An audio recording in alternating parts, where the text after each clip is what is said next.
사도신경 하심으로 신앙 고백을 드립니다.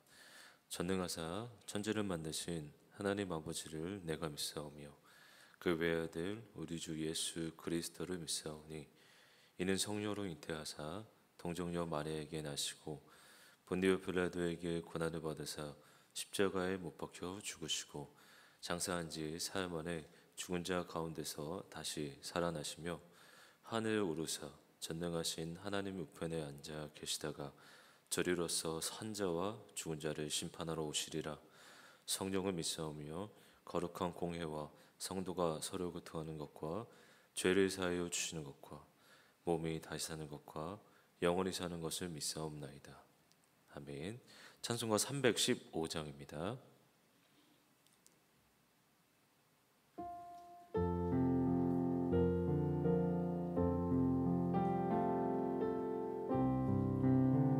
찬송가 315장입니다.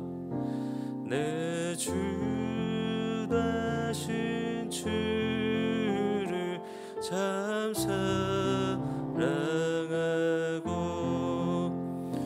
꼭 그에게 죄를 다고 합니다. 그는 나를 주신 내 예수시니 이전보다 더욱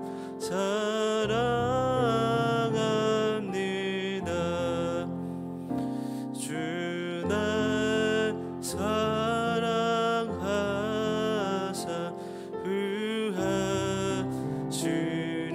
구하시려고 저 십자가 고난 당하셨도다. 그가 질과 쓰시 내 주 배우니 이전보다 더욱 사랑합니다. 내 평생에 힘쓸 그 큰 주 예수의 덕을 늘 그림이라. 숨질 때에까지 내 한 말씀을 이전보다 더욱 사랑합니다. 그 영광의 나라 나 들어가서 그 풍성한 은혜 늘 감사하리.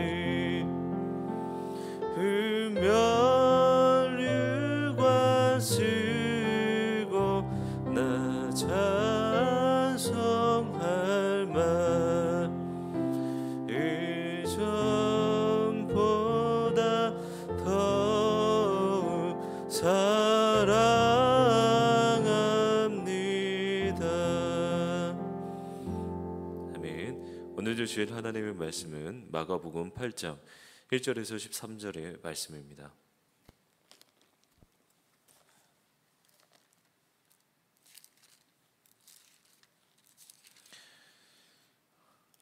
오늘 주실 하나님의 말씀은 마가복음 8장 1절에서 13절의 말씀입니다. 제가 혼자 읽도록 하겠습니다. 마가복음 8장 1절에서 13절입니다. 그 무렵에 큰 무리가 있어 먹을 것이 없는지라 예수께서 제자들을 불러 이르시되 내가 무리를 불쌍히 여기노라. 그들이 나와 함께 있은 지 이미 사흘이 지났으나 먹을 것이 없도다. 만일 내가 그들을 금겨 집으로 보내면 길에서 기진하리라. 그 중에는 멀리서 온 사람들도 있느니라. 제자들이 대답하여 이 광야 어디서 떡을 얻어 이 사람들로 배부르게 할 수 있으리까? 예수께서 물으시되 너희에게 떡 몇 개가 있느냐? 이르되 7이로소이다 하거늘. 예수께서 무리를 명하여 땅에 앉게 하시고 떡 7개를 가지사 축사하시고 떼어 제자들에게 주어 나누어 주게 하시니 제자들의 무리에게 나누어 주더라. 또 작은 생선 2마리가 있는지라 이에 축복하시고 명하사 이것도 나누어 주게 하시니 배불리 먹고 남은 조각 7광주리를 거두었으며 사람은 약 4,000명이었더라. 예수께서 그들을 흩어보내시고 곧 제자들과 함께 배에 오르사 달마누다 지방으로 가시니라. 바리새인들이 나와서 예수를 힐난하며 그를 시험하여 하늘로부터 오는 표적을 구하거늘. 예수께서 마음속으로 깊이 탄식하시며 이르시되 어찌하여 이 세대가 표적을 구하느냐? 내가 진실로 너희에게 이르노니 이 세대에 표적을 주지 아니하리라 하시고 그들을 떠나 다시 배에 올라 건너편으로 가시니라. 아멘.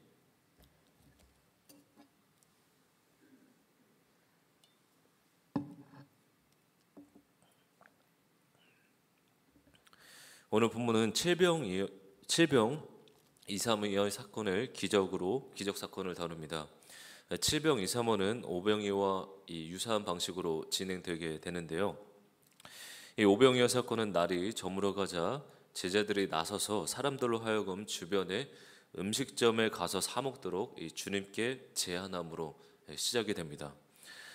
반면에 오늘 본문은 예수님께서 무리들을 불쌍히 여기며 그들을 그냥 보내면 이 길에서 지칠 것이라 말씀하신 것으로 이 사건이 시작되게 되는데요.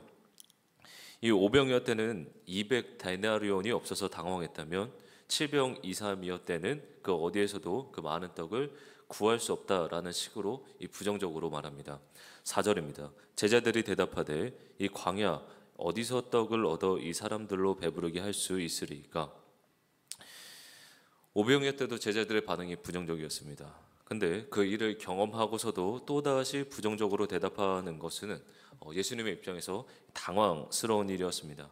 그나마 예수님께서 선생님이었기 때문에 훌륭하고 존경하는 랍비였기 때문에 그나마 이 부정적인 반응으로 끝났던 것이지, 만약 평범한 사람이거나 유명하지 않은 사람이었다라고 한다면 말도 안 되는 소리라며 비난했을지도 모릅니다. 이 사건은 분명 이 오병이어에 비해 그 규모가 적었던 것을 감안하고 그리고 이 반복되었다라는 그 점에서 제자들의 반응은 불신앙적이라고 볼 수 있습니다. 우리는 이 지점에서 이 제자들의 믿음, 그 마음을 이해할 수 있는데, 그것은 기적을 많이 베푼다라고 해서 믿음이 생기는 것은 아니라는 점입니다.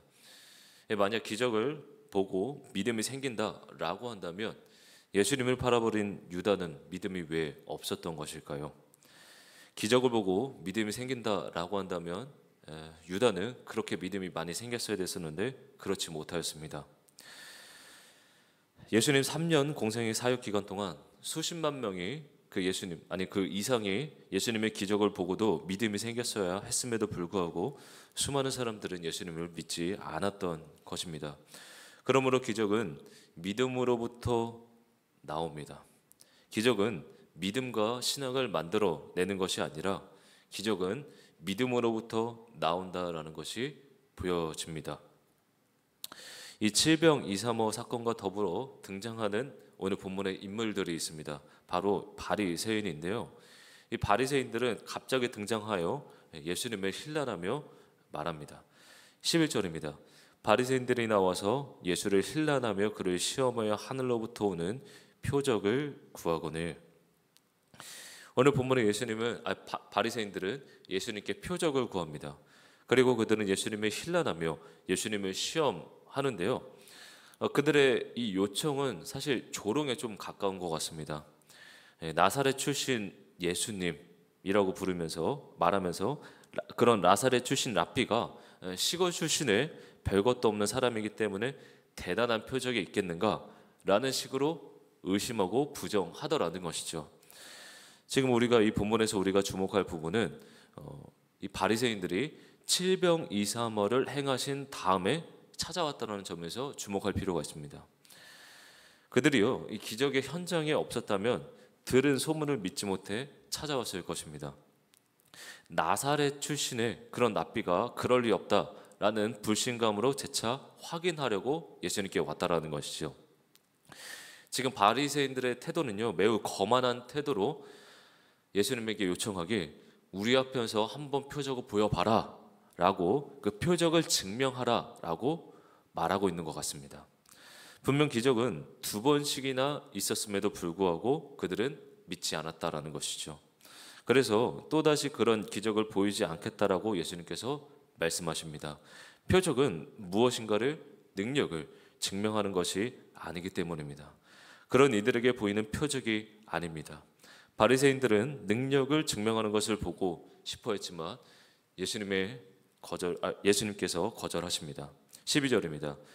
예수께서 마음속으로 깊이 탄식하시며 이르시되 어찌하여 이 세대가 표적을 구하느냐.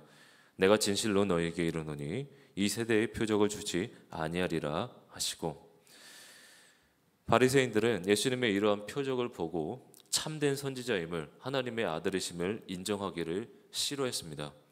왜일까요? 그것은 가난한 자, 낮은 자, 문둥병자, 병든 자, 그런 사람들을 사랑했기 때문이었습니다. 바리새인들은 예수님을 적으로 여겼습니다. 왜일까요? 자신들이 무시하고 멸시하는 사람들의 친구였기 때문이었습니다. 바리새인들은 약한 자들을 차별하고 무시했지만 우리 예수님은 그 죄인들을 불쌍히 여기심으로 사랑하셔서 그들의 친구가 되셨던 것입니다. 바리새인들이 예수님을 혐오했던 이유였던 것이죠.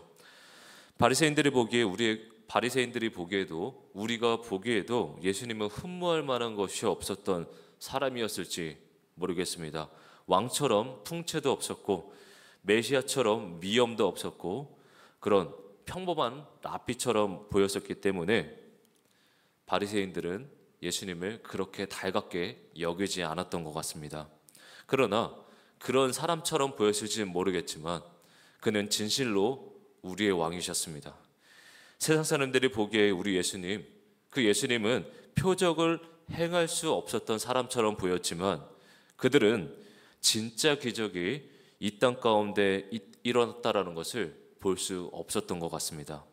진짜 참된 기적, 진짜 참된 표적은 성자 하나님께서 육신의 몸을 입으시어 이 땅에 내려오신 그것이 진짜 기적이자 은혜였기 때문입니다. 영원전에 성부 하나님과 성자 예수님이 성령의 교통하심 속에 서로 영원하신 사랑하심으로 말미암아 서로 섬기며 사랑하셨던 그 영원하셨던 그 기쁨을 우리에게 다시 주시기 위해 내려오신 그 예수님의 그 사랑, 그 사랑이 참된 기적이자 기쁨이었음에도 불구하고 수많은 사람들이 그 기적을 보고도 기적이라 느끼지 못하며 그 기적을 보지 못하였음을 우리는 볼 수 있습니다. 간절히 원하옵기는 성부 하나님께서 우리를 사랑하시고 성자 예수님이 정말 이 땅에 내려오심으로 그 구원의 사역을 완성하심으로써 나타내신 그 사랑을 오늘 이 새벽의 미명 시간에 다시 되새기심으로 우리가 주 안에서 기도하며 하나님을 사랑함으로 사모함으로 나아가는 기도의 시간이 되시기를 예수님의 이름으로 소망합니다. 기도하겠습니다. 사랑의 하나님 아버지, 바리새인들과 수많은 사람들은 이 땅에 떡으로 영원한 생명으로 오신 그 예수님을 하나님의 아들이심을 알아보지 못했음을 보게 됩니다. 바리새인들은 도리어 진짜 기적을, 진짜 표적을 자신의 두 눈으로 증명하고자 예수님께 그 기적을 요청하였었지만 그들은 진짜 기적이 이 땅에 오심을 믿지 못하였습니다. 우리의 진짜 왕이시며 우리를 구원하신 그 하나님의 영원하신 그 사랑의 그 모습을 그들은 두 눈으로 목도하였음에도 불구하고 그들은 사랑이신 그 하나님을 알아보지 못하였음을 보게 됩니다. 하나님, 성부 하나님께서 영원히 성자 예수님을 사랑하시고 성자 예수님께서 성부 하나님을 영원히 사랑하심으로 교통하신 그 사랑의 기쁨들을 이 땅에 내려오심으로써 우리에게 주시기 위해 십자가에 죽으신 그 사랑을 우리가 다시 한번 되새기며 그것이 참된 기적이며 참된 기쁨임을 우리가 다시 한번 되새기며 나아가는 복된 시간 되게 하여 주옵소서. 감사를 드리며 예수님의 이름으로 기도합니다. 아멘. 하늘에 계신 우리 아버지여, 이름이 거룩히 여김을 받으시오며 나라에 임하옵시며 뜻이 하늘에서 이루어진 것 같이 땅에서도 이루어지이다. 오늘날 우리에게 일용할 양식을 주옵시고 우리가 우리에게 죄 지은 자를 사하여 준 것 같이 우리 죄를 사하여 주옵시고 우리를 시험에 들게 하지 마옵시고 다만 악에서 구하옵소서. 대개 나라와 권세와 영광이 아버지께 영원히 있사옵나이다. 아멘. 들으신 말씀 기억하시면서 함께 기도하시며 나가실 텐데요. 기적을 통해 믿음이 만들어지는 것이 아니라 믿음을 통해 우리들의 간구하는 기도 제목들을 하나님 들어 주옵소서.